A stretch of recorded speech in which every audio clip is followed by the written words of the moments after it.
Hello, this is Bishop Garland Hunt, and this is the Power of Hope devotional. And I want to jump right into the message today because I want to ask you, do you know God as a God that does things for you? Or do you know God as a God that you want to know his ways?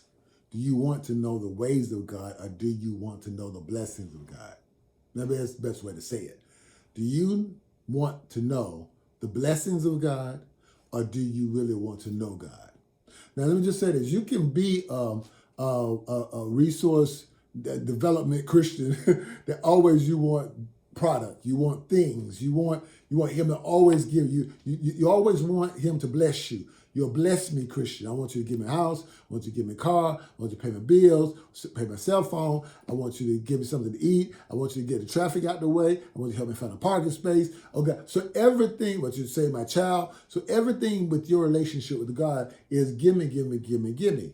And sometimes that's how you were with your father, your earthly father.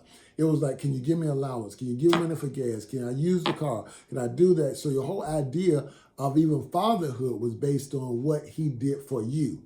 Some of you, if you be honest about it, most of your prayers deal with what God can do for you. I want to challenge you to say, grow up. I want to challenge you to say, move up in your understanding. The greatest thing is to know the ways of God. The greatest thing is to know God, not to ask him for something, to know him as far as his blessings or his hands, but you literally want to know him face to face. Moses knew God face to face. He wasn't looking for something to bless me, God. See, some of us, even because of, naming and claiming, well, God's going to do this for me. He's going to give me good health. But what if he doesn't? Are you still going to know him and trust him just like you always did, even though he may not have given you the health that you asked him for? Or you asked a loved one to stay alive and the person died. Are you going to leave God because he didn't give you what you asked? Or do you want to know him more?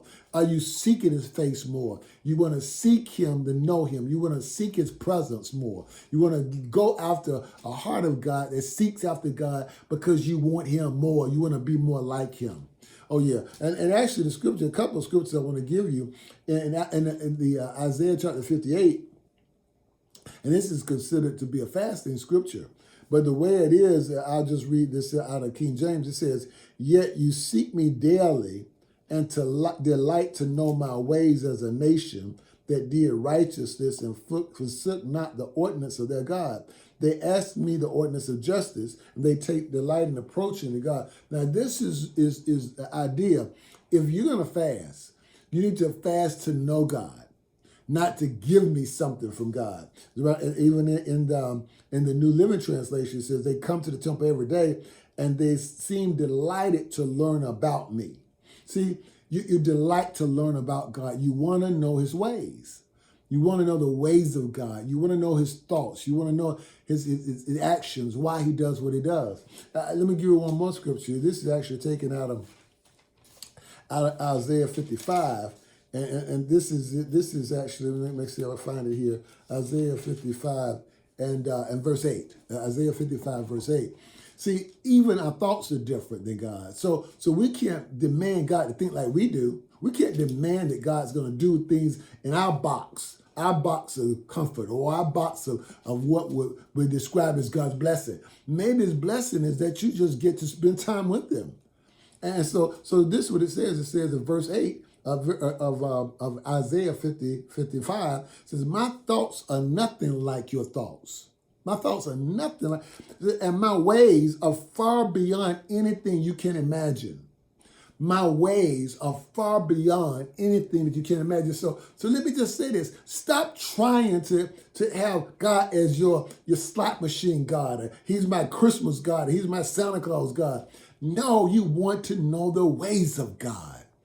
If you're going to graduate, unless you want to stay over there and be one of these lukewarm Christians, and you're not in your word, and you just want God to do everything you want to ask him to do. And maybe what you're asking him is not even his will. Maybe what you're asking him is not the will of the Lord. So again, you need to know, my thoughts are not your thoughts. My ways are far beyond anything you can imagine. For even the heavens are higher than the earth. My ways are higher than your ways. My ways are higher than your ways. The greatest thing you can do is get to know your God. This is Bishop Garland Hunt. This is the Power of Hope Devotional. I'll talk to you next time.